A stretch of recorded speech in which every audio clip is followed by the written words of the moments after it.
guys? How you doing today? This is Philly Dom. I'm out here in Tijuana, Mexico, and today I'm talking to a Haitian business owner that owns a couple businesses out here. He came out here about 5 years ago. He came out here with nothing. He came out here on zero, with a dream of a hope to go into America, but he found opportunity here in Mexico, and now we're going to talk with him and ask him a couple questions about his businesses and what he do here in Mexico.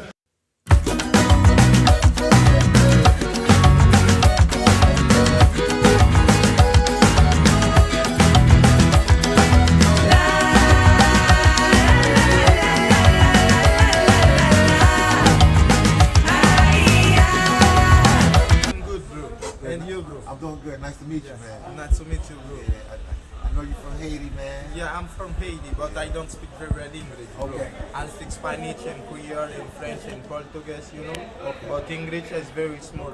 Okay. Yeah, bro. We're going to have somebody translate. Yeah. That's going to translate the conversation today. Yeah. I just want to ask you a couple questions about your business because I'm proud of you. You came from Haiti. You came up here. You made it all the way up to Tijuana, Mexico. You're successful. And the first question I want to ask is, Je vais demander quelques questions parce que je suis fier de vous.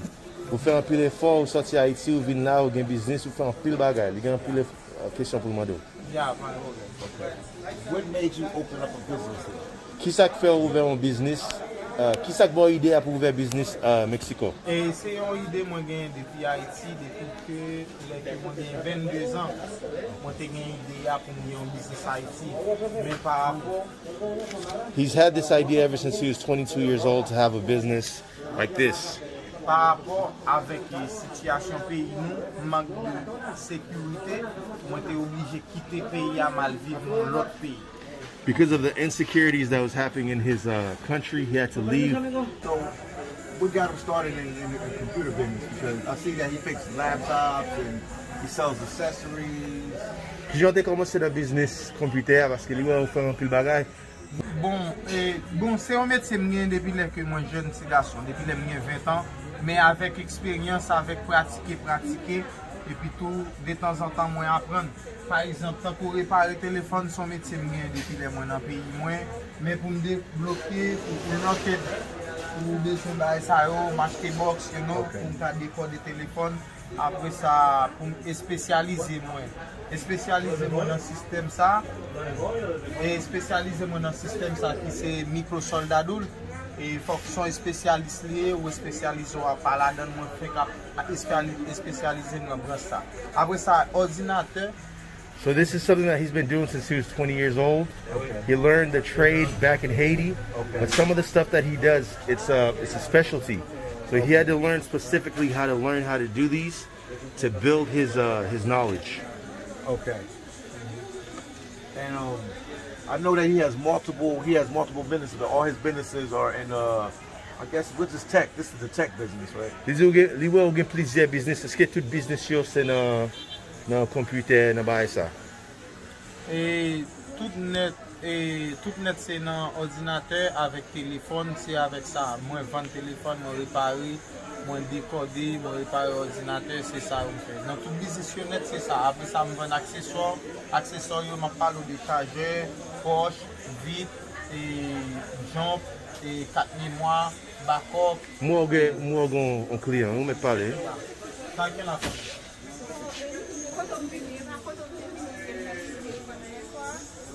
So right? Have you not tried to go into the U.S. or you think you could find yourself a life here in Tijuana, Mexico? Qui ça qu'il faut pourquoi fermer? Est-ce que vous sentez que vous n'avez plus bon la vie ici? Parce que tout rêve c'est pour aller aux États-Unis pour le travail, pour le gagner un salaire qui normal, qui juste pour répondre avec les gens, parler avec les gens familles. Okay. Everybody's dream is to go to the U.S. so they can, make something of themselves and help out their family. Okay. Mais moi-même, But me, moi rends compte qu'avec business moi j'aime bien fonctionner et pour ça me courir aux États-Unis moi je là. I understand with my business, the way I'm functioning here, everything I want in the United States, I can get it right here. Yeah.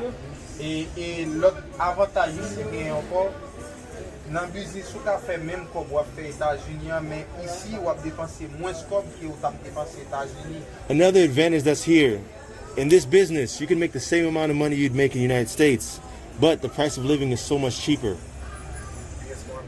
Ça veut dire que ou vin capable save plus comme ou vin capable réaliser plus bagaille dans moins temps que ou t'a nécessité travail États-Unis. That means you could save more money and you could achieve more goals faster than you could do in the United States. Smart guy. Yeah. Parce que États-Unis ou fait un pile comme c'est vrai, mais dans pays bill, dans pays caille ou dépenser presque même valeur comme ou fait. In the United States, you make a lot of money, that's true, but in paying the bills and paying for everything, you pretty much spend all that money. Là, tu sais, ça se dit à son bail qui est vraiment important. En pile haïtien pas comprendre le principe ça. Yeah. What he just said is something that's very important. A lot of Haitians don't They don't understand that. understand that. He understands that. Yeah. If you never even live in the States yet, he understands that. Yeah. You're gonna be a successful guy. Parce que il y a un pile haïtien qui pas remarqué ça que américain a quitté États-Unis, l'autre haïtien qui vient 20 ans, 30 ans États-Unis a quitté États-Unis, mexicain a quitté États-Unis, yo vient a faire business ici. Okay, hold on. Okay.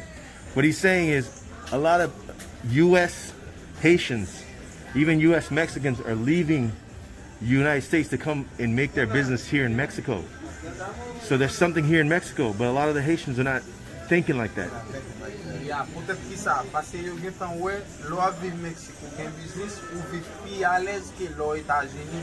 When you're in Mexico and you have a business, you're living a lot more comfortable than you are in the United States. Tell him that because you have a lot less restrictions here in Mexico. Pas grand pile restriction, for your Mexique, job, for your business and stuff like that. In the States, pour business. everything. États-Unis gagne pile restriction, Yeah, en pile taxe. yeah, but ici, li plus facile.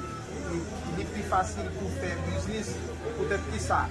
Il y a moins de documents que vous demandez pour entreprendre un business ici. It's easier to have a business here because there's less documents that they ask you to do your business. Avec impôts à payer, il n'y a pas charge tout le temps ou juste payer un impôt par année. You pay less money. You pay like once a year. It's not the same. It's a lot better over here to do your business. C'est pas que moi pas aller aux États-Unis non.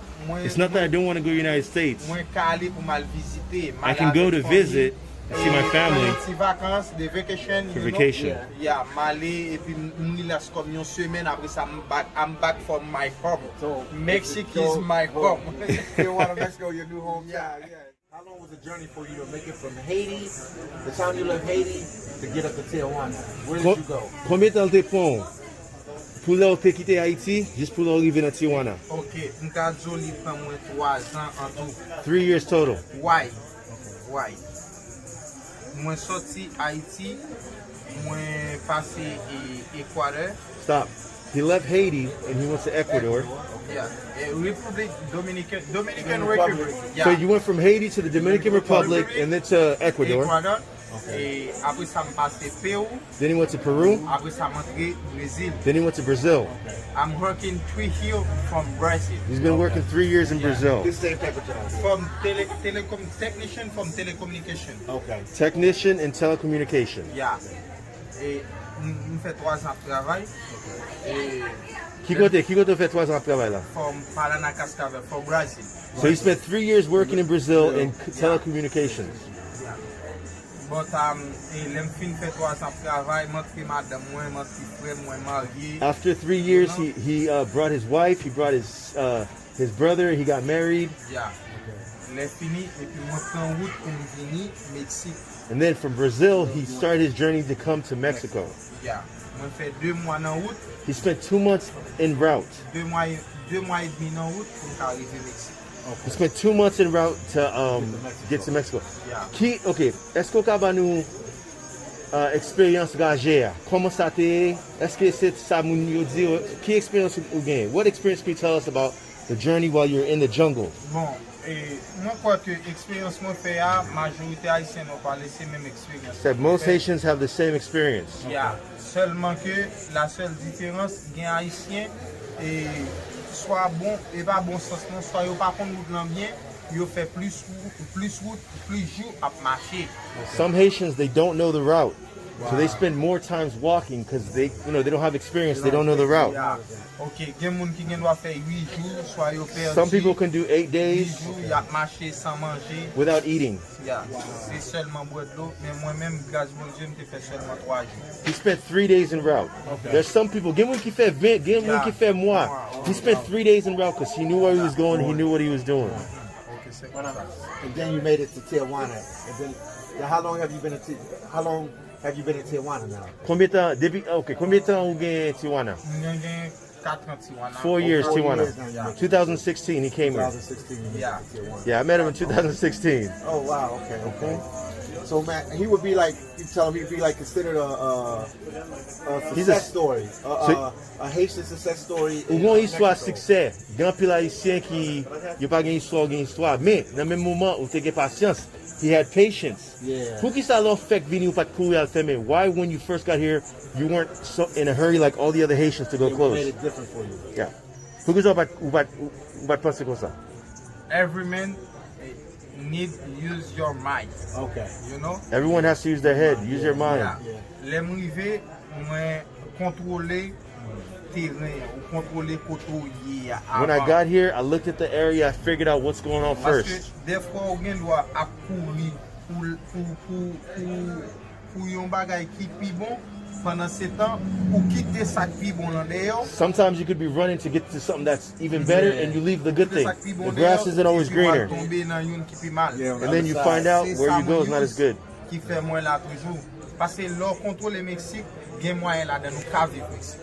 He says, if you really look at Mexico, there's money here. You can live here. You can make a life here. In Mexico. But you need to drive your mind. Yeah. You have to use your Use your mind. mind. Yeah. Yeah. But ou suppose, yon jen ou suppose gon metye nan moun. Depou gon metye nan moun, ou intelligent, pot sorti yan li la tout. He says, if you're a young man, a young woman, you should have some type of skill, some type of trade. If you have a skill, then the world is yours. You can survive anywhere. That's true.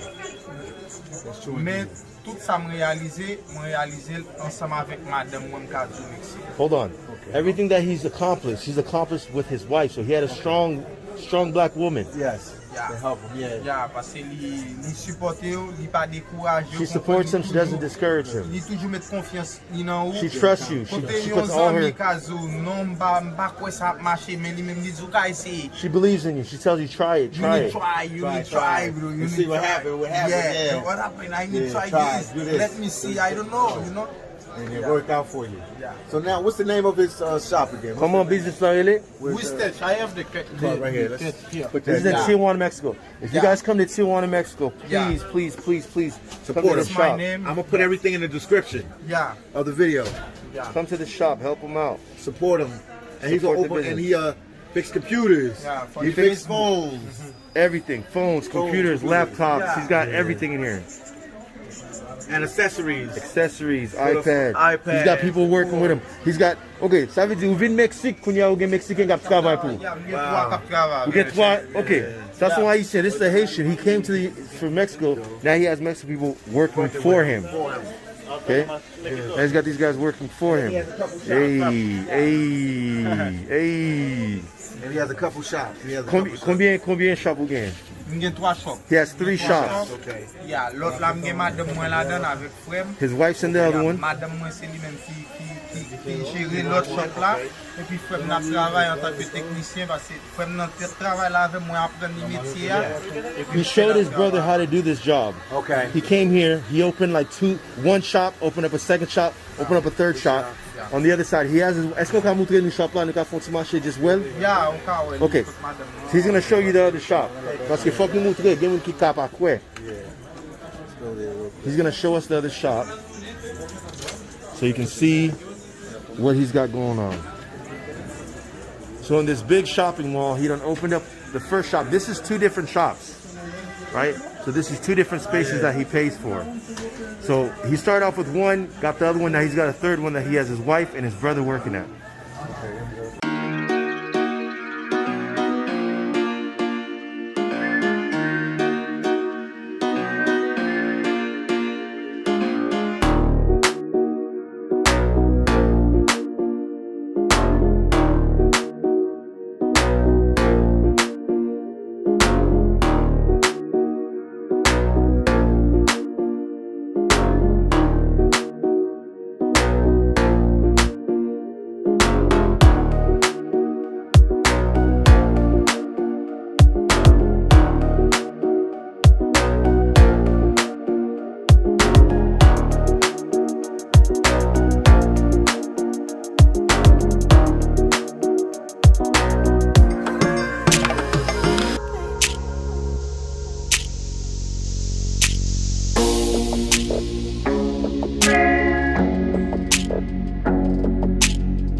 Yes.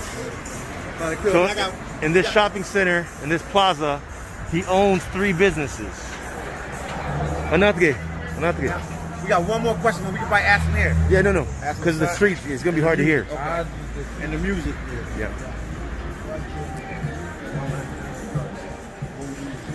3 locations. Locations. And he gonna probably have 5 Wow. or 6 in the next couple of months. It's crazy. Yeah. Crazy. So when they tell you, any Haitian tells you, n'importe haïtien qui t'a dit, oh, pas gain opportunity, Mexique, qui ça t'a dit? What would you tell any people saying there's no opportunities here? So that's you? He said, use your mind. Use your mind. Use your mind. Use your mind. You So can he do saw- it. He saw the opportunity here. And this wasn't overnight. So he started with 1, built, got 2, got 3. He gonna have 4. He gonna have 5. He gonna have 6, 7. So qui l'autre projet ou gen? What other projects do you have dans Mexique? Qui l'autre plan ou gen dans Mexique?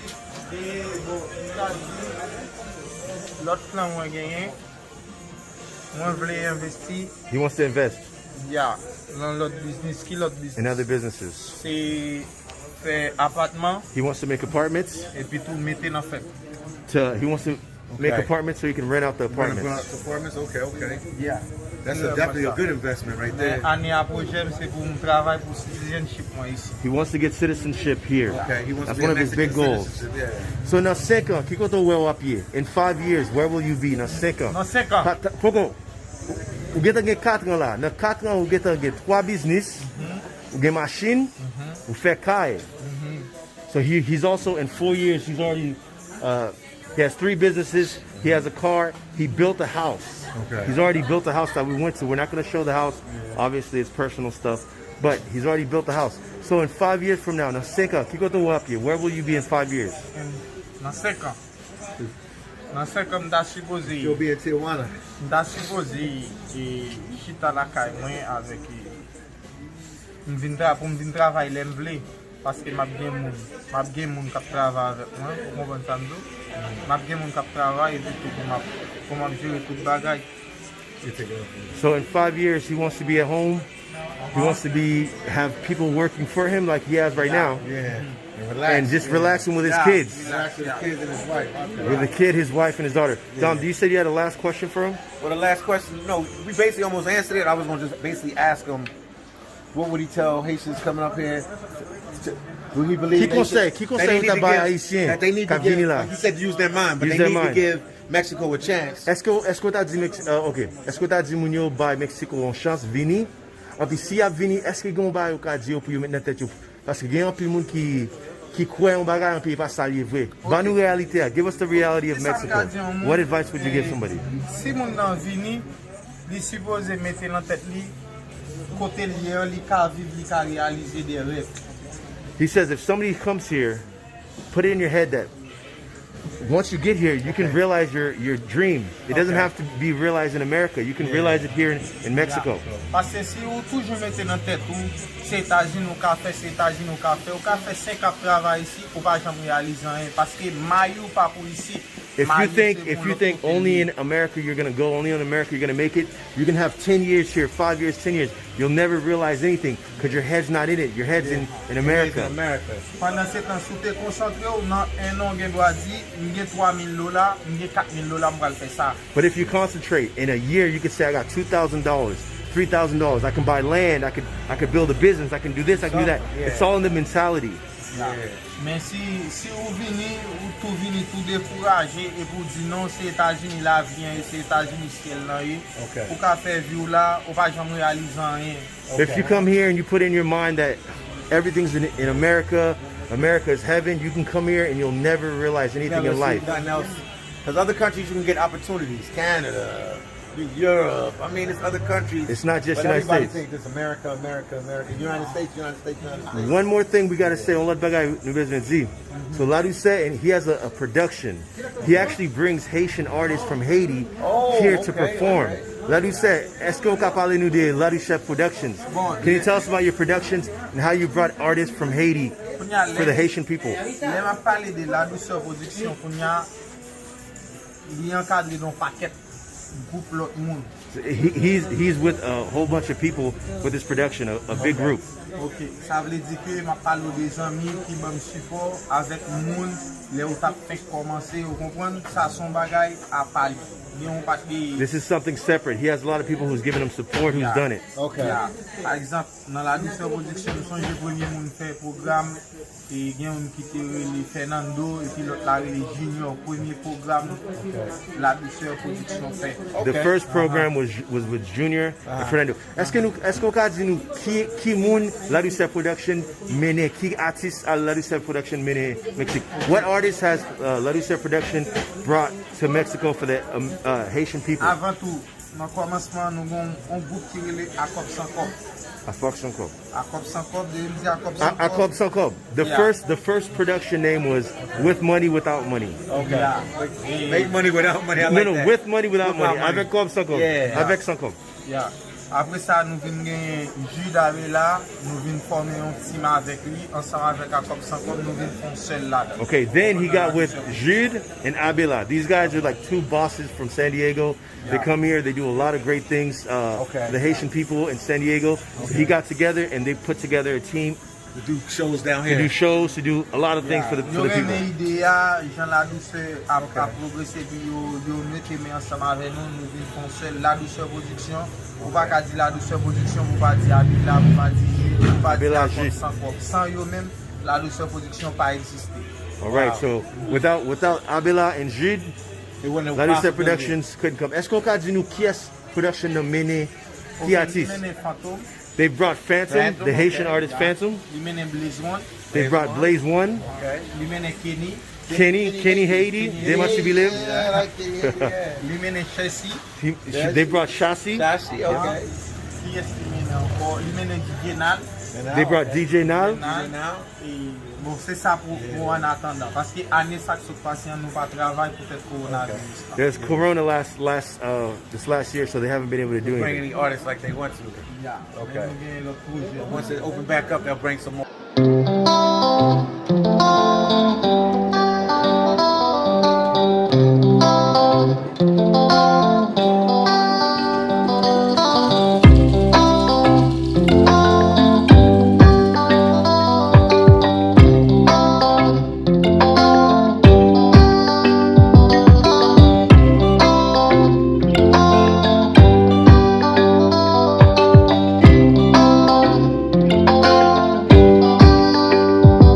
Well, we're gonna do more videos with him, man. This guy's an interesting guy right here, man. We appreciate you for doing an interview with us, and man, you found yourself the Mexican dream. I don't know how you stay there, The Mexican dream. Yeah. Rêve mexicain. Moun ap kou ide rêve américain ou même ou fè rêve mexicain. Mexican dream, yeah. Because everybody wants the American dream, you got the Mexican dream.